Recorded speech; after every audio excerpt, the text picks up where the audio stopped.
नमस्कार दोस्तों, नमः शिवाय। जीवन ज्योति चैनल में आप सभी का हार्दिक स्वागत करती हूँ। मैं सपना शुक्ला। मेरे सभी भाई बहनों को चैत्र नवरात्रि की हार्दिक शुभकामनाएं। माता रानी की कृपा आप सभी के ऊपर सदा सर्वदा बनी रहे। जयंती मंगला काली भद्रकाली कपालिनी दुर्गा क्षमा शिवा धात्री स्वाहा स्वधा नमोस्तुते। सर्वमंगल मांगल्ये शिवे सर्वार्थ साधिके शरण्ये त्र्यंबके गौरी नारायणी नमोस्तुते। देहि सौभाग्यमारोग्यम देहि मे परमं सुखम रूपम देहि जयम देहि यशो देहि दिशो जहि। दोस्तों, आज की वीडियो में मैं बात करूंगी चैत्र नवरात्रि में महाअष्टमी और महानवमी का व्रत किस दिन रखा जाएगा और साथ ही व्रत का पारण किस दिन किया जाएगा। दोस्तों, जब भी नवरात्रि आती है तो पारण को लेकर भाई बहनों के मन में बहुत ज़्यादा दुविधा की स्थिति होती है। बहुत से लोग दशमी तिथि के प्रातःकाल पारण करते हैं और बहुत से लोग नवमी तिथि की संध्या को ही पारण कर लेते हैं। व्रत के विषय में बात करूं तो बहुत से भाई बहन 9 दिनों का व्रत रखते हैं, बहुत से भाई बहन पहला दिन और अंतिम अर्थात अष्टमी तिथि का व्रत रखते हैं, बहुत से लोग महासप्तमी, महाअष्टमी, महानवमी का व्रत भी रखते हैं और कुछ लोग महाअष्टमी और महानवमी का व्रत रखते हैं। अपनी अपनी श्रद्धा, अपनी अपनी भक्ति के अनुसार और शारीरिक क्षमता के अनुसार हम सभी लोग व्रत धारण करते हैं। लेकिन बात आ जाती है पारण की कि 9 दिनों का जो व्रत है उसका पारण कब किया जाएगा। अष्टमी तिथि का केवल व्रत जो लोग रखते हैं वो पारण किस दिन करेंगे, या फिर महासप्तमी, महाअष्टमी, महानवमी का व्रत रखते हैं जो लोग वो पारण किस दिन करेंगे। केवल रामनवमी का व्रत जो लोग रखेंगे वो लोग पारण किस दिन करेंगे। तो कुल मिलाकर दोस्तों पारण को लेकर बहुत ही संशय की स्थिति होती है। आइए आज बात करूंगी कि पारण आप लोगों को किस दिन करना है, हवन इत्यादि किस दिन करना है। तो चलिए देर न करते हुए वीडियो शुरू करती हूँ। चैनल पे आप लोग पहली बार हैं तो चैनल को सब्सक्राइब जरूर कर लीजिएगा। मेरा वीडियो जरा सा भी उपयोगी लग जाए तो इसे और लोगों में शेयर करके वीडियो को लाइक जरूर कर दीजिएगा। कमेंट बॉक्स में माता रानी का जयकारा जरूर लगाइएगा। दोस्तों सबसे पहले बता दूं कि 2025 में चैत्र नवरात्रि 30 मार्च से शुरू होकर 6 अप्रैल तक रहने वाली है। इस बार नवरात्रि केवल 8 दिनों की है क्योंकि पंचमी तिथि की 6 है।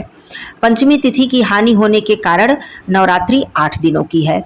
6 अप्रैल को महानवमी का व्रत रखा जाएगा, 6 अप्रैल दिन रविवार, और 5 अप्रैल दिन शनिवार को महाअष्टमी का व्रत रखा जाएगा। महासप्तमी का व्रत 4 अप्रैल दिन शुक्रवार को धारण किया जाएगा। और व्रत की पारण की बात करूं तो व्रत का पारण 7 अप्रैल दिन सोमवार को किया जाएगा।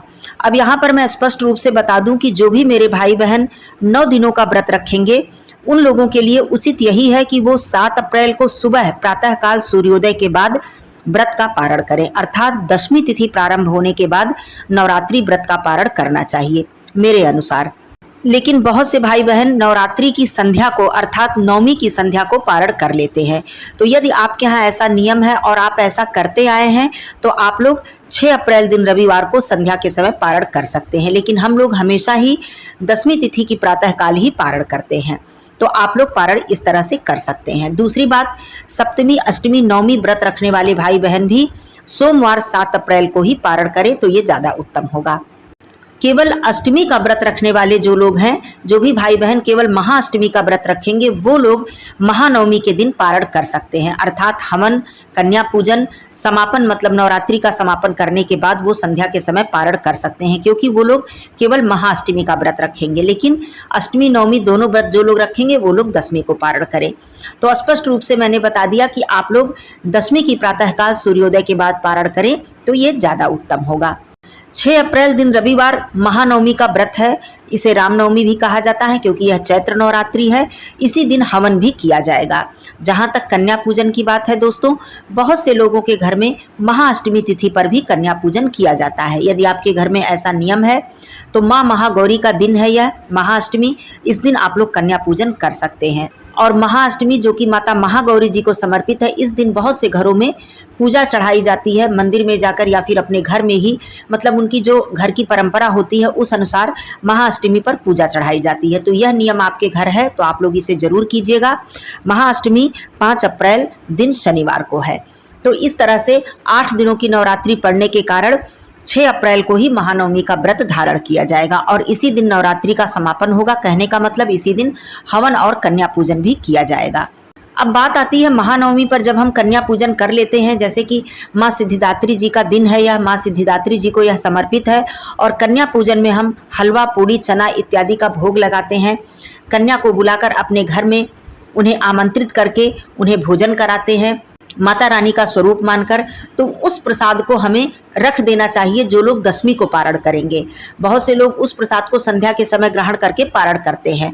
वैसे तो नवरात्रि व्रत का पारण उसी प्रसाद को खाकर करना चाहिए, लेकिन देखिए प्रसाद जो है वो कभी बासी नहीं होता है। यदि आपने नवमी पर कन्या पूजन किया है, हवन किया है, तो जो भी परिवार के लोग व्रत नहीं है वो लोग प्रसाद ग्रहण करें, और जो लोग व्रत हैं वो लोग उस प्रसाद को वैसे ही सुरक्षित साफ सुथरा रख दें और दशमी की सुबह आप लोग स्नान आदि करें, माता रानी की पूजा अर्चना करें और सुबह सबसे पहले उसी प्रसाद को खाकर आप लोग अपने व्रत को खोलें, अर्थात पारण करें। यह सबसे उत्तम होता है और इसी का पारण करना सबसे शुभ माना जाता है। अष्टमी तिथि पर माता महागौरी जी को नारियल का भोग लगाया जाता है। यह प्रसाद भी बहुत ही शुभ होता है। यह नारियल भी आप लोग अपने लिए, जो भी भाई बहन व्रत हैं वो लोग रख दे थोड़ा सा। वैसे तो नारियल व्रत में भी खाया जाता है, व्रत के दिन भी प्रसाद के रूप में आप ग्रहण कर लें और थोड़ा सा रख लें, इसे पारण के दिन भी आप लोग ग्रहण करें, ये बहुत ही शुभ होता है। जिस प्रकार से एकादशी व्रत में हम तुलसी पत्र ग्रहण करके पारण करते हैं, उसी प्रकार नवरात्रि व्रत में हम हलवा, पूड़ी, चना जो माता रानी का मुख्य प्रसाद होता है, इसे ग्रहण करके हम पारण करते हैं। बात करूं अष्टमी तिथि की, तो अष्टमी तिथि प्रारंभ हो जाएगी शुक्रवार 4 अप्रैल को रात्रि में 1:21 पर और अष्टमी तिथि समाप्त होगी 5 अप्रैल दिन शनिवार को रात्रि में 12:05 पर। यहीं से नवमी तिथि प्रारंभ हो जाएगी और नवमी तिथि समाप्त होगी 6 अप्रैल दिन रविवार को रात्रि 11:15 पर। तो संपूर्ण नवमी तिथि हमें प्राप्त हो रही है। लेकिन हवन की बात करूं तो हवन हमेशा सूर्यास्त के पहले ही किया जाता है। आप लोग सूर्यास्त से पहले ही हवन इत्यादि का कार्य संपन्न कर लें। अधिकतर हवन का जो कार्य है वो दिन के तीसरे प्रहर से पहले ही यदि संपन्न कर लिया जाए तो ये बहुत ही उत्तम होता है। अर्थात 2:30 से 3 बजे से पहले यदि हम हवन का कार्य संपन्न कर लेते हैं तो ये बहुत ही उत्तम माना जाता है। हवन आप पंडित जी को अपने घर पे बुलाकर भी करवा सकते हैं और हवन आप स्वयं भी कर सकते हैं। इसकी संपूर्ण विधि का वीडियो मैं दूंगी कि हवन आप अकेले अपने घर पे किस प्रकार से सभी सामग्री की व्यवस्था करके स्वयं कर सकते हैं। बिल्कुल कोई भी कठिनाई नहीं होगी, बहुत ही सरलता से आप हवन की विधि जान लेंगे तो सारी व्यवस्था करके आप स्वयं भी हवन कर सकते हैं। और हवन के निमित्त दान, दक्षिणा इत्यादि आप ले जाकर पंडित जी को या फिर किसी मंदिर में ले जाकर आप दे सकते हैं। आपको कन्या ना मिले तो आप कन्या पूजन किस प्रकार करें, आप 9 स्थान पर थाली में सजाकर, मतलब 9 स्थान पर भोग प्रसाद जो हलवा, पूड़ी, चना होता है उसे थाली में सजाकर माता रानी के चरणों में अर्पित करके उन्हें आमंत्रित करें कि हे माँ, कन्या के रूप में आकर आप मेरे भोग प्रसाद को ग्रहण करें। और वहाँ पर दक्षिणा रखें और जो भी आप उपहार कन्या को देना चाहें वह आप वहाँ पर वो उपहार भी रखें और कुछ देर के बाद ले जाकर उस प्रसाद को गौ माता को खिला दें और उस उपहार को और दक्षिणा को ले जाकर किसी गरीब कन्या को या फिर किसी मंदिर में ले जाकर आप दान कर सकते हैं। तो इस प्रकार से कन्या न मिलने पर हम इस उपाय से भी कन्या पूजन कर सकते हैं। तो दोस्तों, मुख्य रूप से ये वीडियो महाअष्टमी और महानवमी व्रत के विषय में था और पारण के विषय में था, जो कि बहुत ही दुविधा की स्थिति होती है। आगे मैं कन्या पूजन और हवन इत्यादि के विषय में भी वीडियो दूंगी आप सभी लोगों की जानकारी के लिए। तो ये वीडियो कैसी लगी ज़रूर बताइएगा। आप सभी लोगों को नवरात्रि की हार्दिक शुभकामनाएं। फिर मिलती हूँ अगले वीडियो में, तब तक के लिए धन्यवाद। नमः शिवाय। हर हर महादेव।